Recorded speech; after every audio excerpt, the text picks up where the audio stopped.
Good morning. Just pushed off from the campsite. About to hit the grass flats out here with some live shrimp and some gulp shrimp. So hopefully we can get on some reds or trout or flounder. But you never know what you're going to catch out here. Caught a grouper, two grouper last year. Mangrove snapper. There's jacks out here. There's all kinds of stuff. So hopefully we can get on some good fish and get some good footage of it.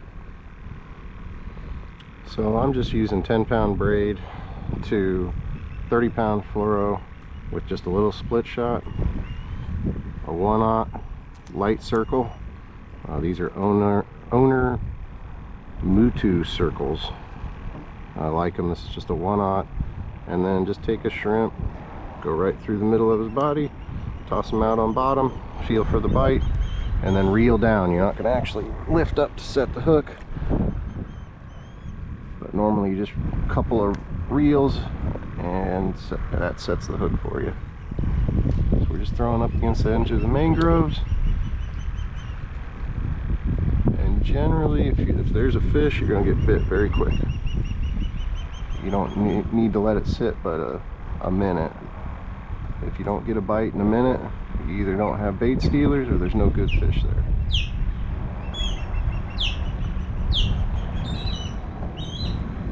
You don't want to pull the shrimp. You want to try to keep it as natural as possible, but you also still want to stay in touch with it because the bites are light. You'll just feel a tap. But since it's a live shrimp, they'll hold on to it most of the time anyways. Sometimes they'll just swim off and hook themselves. Sometimes if you lift the shrimp and let it fall back down, you'll get bit too. So before I bring it up, I'll move the shrimp a couple of times. I guess the shrimp kicking around draws the fish's attention.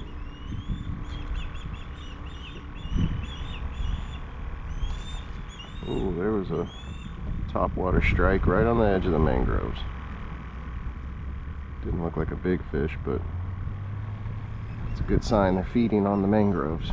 Oh, and we got our bait stolen. I didn't even feel that one. There's lots of little mangrove snapper, lots of pinfish down there, so you're gonna lose some shrimp. But there's also reds, flounder, snook, grouper. You just never know. It could be a pinfish that you feel biting, or it could be a snook. That's why we use 30-pound leader, because it's already scuffed. There's a lot of oysters and stuff down there. If you try to use a lighter leader, you're going to get cut off. I learned that lesson last year.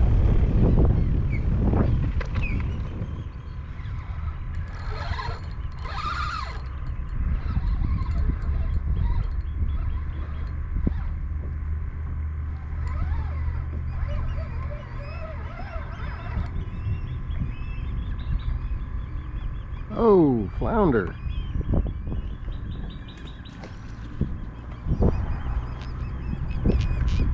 I don't think he's going to be legal.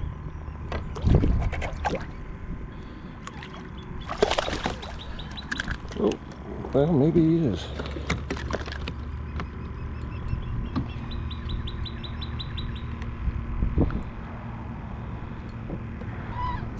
That might be a legal flounder. Nice. Freaking swallowed it too.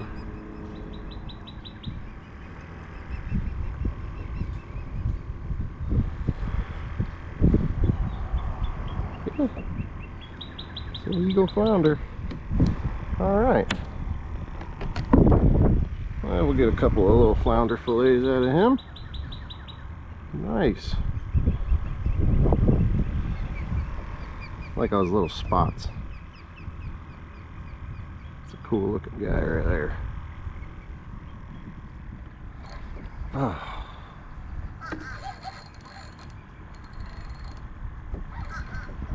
Ooh.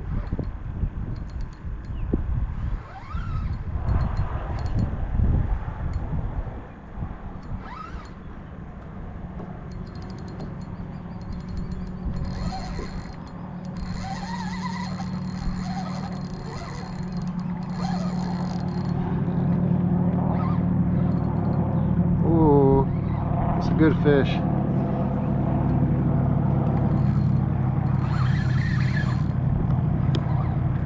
It's a redfish.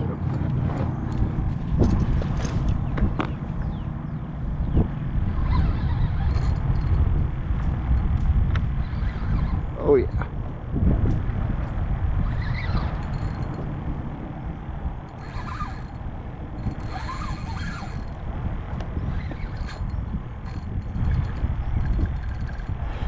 Get out of those mangroves.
Oh, that's a redfish.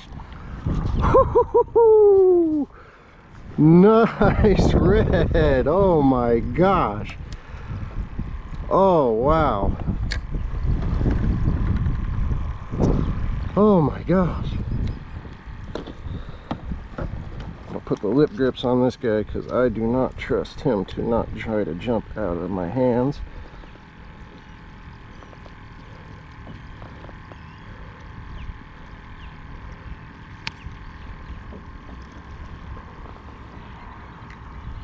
Now that's a nice redfish right there.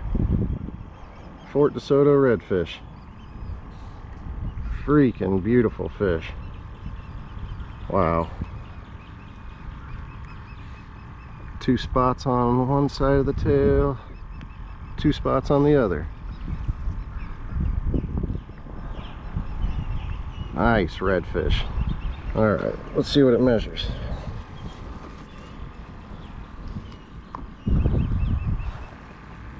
Oh, it's a keeper, baby. 23 inches. 23 inches. Woo! I think I'm gonna take this back, fillet him up. That's gonna be lunch. Nice. Not a bad way to start the day. Nice red and a flounder. I think I'm gonna stop there. I'm not gonna be greedy. I'm gonna take these guys back and get them cleaned up.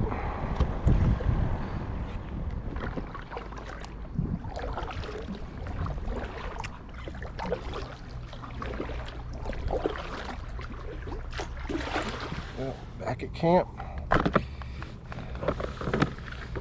and I got this big old redfish here. That's going to be a good tasty fish. Can't wait to eat this guy. Beautiful fish too. Perfect size. Plus got that flounder. It's a nice fish too. I had to bring him in. I had him on that stringer, but a little shark was swimming by, so not a good idea to have a stringer in salt water, but didn't get the fish taken.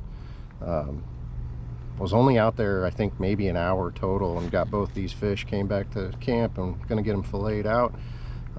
So it's a great morning. Thanks for joining us on this adventure, and hopefully we'll catch you on the next one.